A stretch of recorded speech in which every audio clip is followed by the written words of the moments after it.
And so they came to me and said, what do you think? And I said, sure, let's see what we can put together. So we had the first reunion where we put it together and put it out to everybody. If you want to play your horn, we'll put together a band. And so we had an unbelievably great response. And it went over unreal. It was wonderful. It was great to see all the alumni together.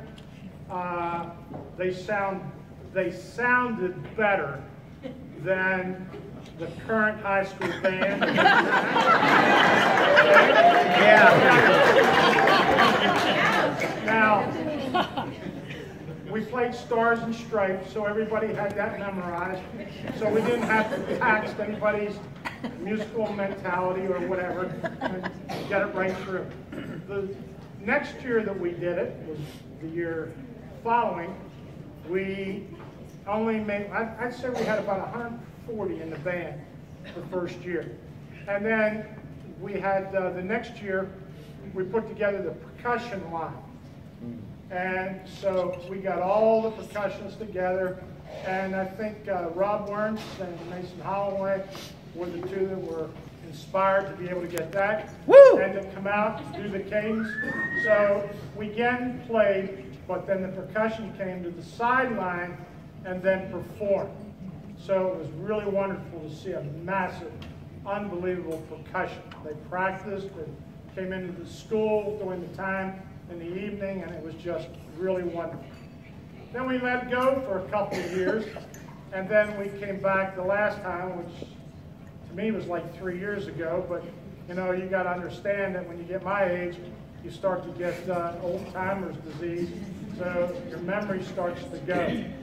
So in that process, we put together another band that came out and played on the field. And it was, again, unbelievable. It was such an honor to conduct those groups while they played and to be around all of you again. The first year that we did it, we had it at the Elks Lodge in Severna Park. So after we closed down, what did we do? Everybody went over to Bateman's and partied to about 2 a.m. And then what happened was everybody went out on the parking lot at Bateman's, and some of them just laid down and went to sleep.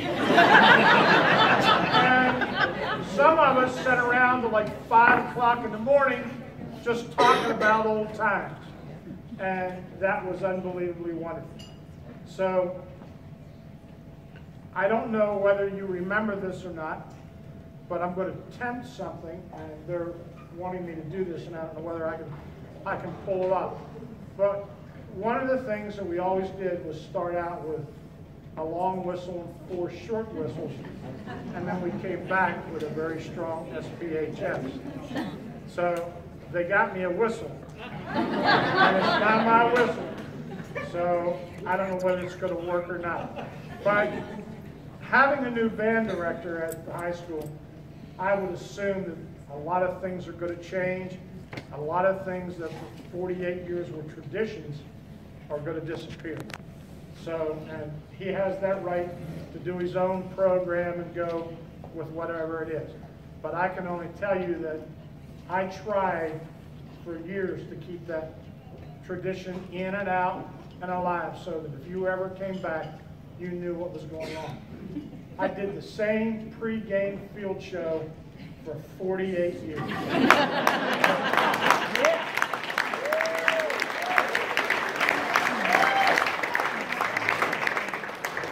that was done just in case I ever got the alumni together and thought, let's put them out on the field at pregame. At least everybody will remember what happened.